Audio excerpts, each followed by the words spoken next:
বাদল ভাই, আমার টাকা আসছে।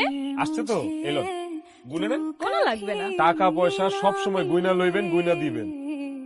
ঠিক আছে। 5,000 টাকা এত তাড়াতাড়ি গুনা শেষ? আরেকবার একটু গুনে নেন না, যদি ভুল হয়। বেশি হলে দিয়ে যাব, আর কম হলে নিয়ে যাব। আর যদি কিছুই না হয়? তাহলে এইভাবেই চলে যাব।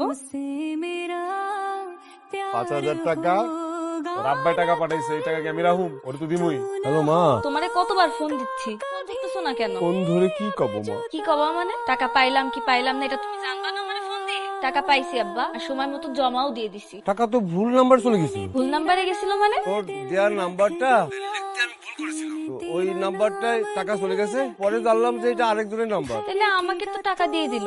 এত বিশ্বাস করে তোর উপর আমি লাখ লাখ টাকার ব্যবসাটা ছেড়ে দিলাম, তোকে মতো ফকির নির্বলাকে বিশ্বাস করে আমার সবচেয়ে বড় অপরাধ। আমি আপনার বিশ্বাস ভাঙি নাই, আমি শুধু মেয়েটারে সাহায্য করছি। আর এর আগে আমি মেয়েটারে কোনো টাকাও দেই নাই। আমি যদি টাকা না দিতাম মেয়েটা পরীক্ষা দিতে পারতো না। ওই মায়াটা লোন নিতে আহে, লোনের টাকা পর্যন্ত রাখে না।